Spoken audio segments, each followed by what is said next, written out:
Au cœur de Bamako, un souffle nouveau s'élève, porté par les voix résolues des partis politiques maliens. Leur déclaration en date du 3 mai sonne comme un coup de tonnerre dans le ciel assombri de la transition militaire. Non à la dérive autoritaire, oui à la démocratie, à la République et à l'état de droit. Une alerte solennelle, un cri d'alarme lancé à ceux qui, jadis portés par l'espoir du peuple, s'installent désormais dans les habits serrés du pouvoir absolu. Cette mobilisation politique marque-t-elle la fin de la parenthèse militaire au Mali? Ou mieux encore, amorce-t-elle un second réveil démocratique, plus lucide, plus exigeant, après l'enthousiasme qui a accompagné la chute de l'ordre ancien? Les partis signataires ne laissent place à aucun doute. La transition s'éternise, les promesses fondatrices sont trahies et la tentation autoritaire gagne chaque jour du terrain sous le masque d'un pouvoir militaire qui refuse de lâcher prise. Car la Constitution, adoptée en juillet 2023 avec force promesse, garantissait pourtant la liberté d'association et d'expression. Aujourd'hui, ce texte est bafoué.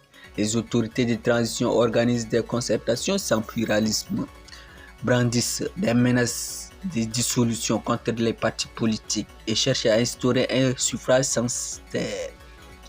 Une démocratie filtrée par l'argent, excluant les voix sans fortune. Mais plus qu'un simple refus de cette dérive, la déclaration du 3 mai est un acte de résistance. Elle exige la fin de la transition au 31 décembre 2025, la libération des détenus politiques, le retour des exilés et surtout le retour immédiat à un ordre constitutionnel réel. Ce n'est plus un plaidoyer, c'est un ultimatum adressé aux généraux. Ces sursauts démocratiques pourraient-ils inspirer le Niger voisin, où les partis politiques sont réduits au silence par décret, où les libertés fondatrices d'un état de droit sont suspendues sans procès? Le Mali, en brisant le mur de la peur, offre un exemple. Il témoigne que la société civile, les syndicats, les leaders religieux et les partis refusent de se taire. Ces signaux pourraient bien s'aimer, nourrissant une contestation transnationale contre l'autoritarisme militaire. Reste à savoir comment réagiront les généraux maliens. Céderont-ils à l'exigence populaire ou préféreront-ils le silence des baïonnettes à la clameur de la liberté? L'histoire récente montre que les transitions confisquées ne mènent jamais à la stabilité. Le refus d'un calendrier clair, la criminalisation des opposants et la tentative d'étouffer la pluralité ne sont pas des signes de force, mais de peur. Peur d'un peuple qui se souvient. Le peuple malien, au prix des luttes et des sacrifices, a déjà renversé l'arbitraire.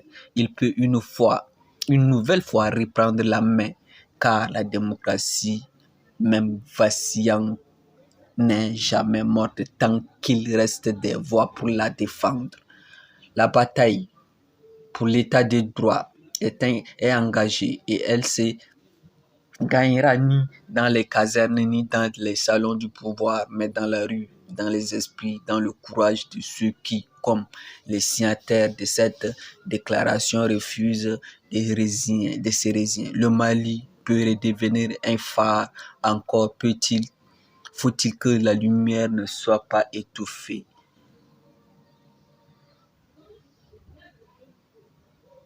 Confère la chaîne locale malienne.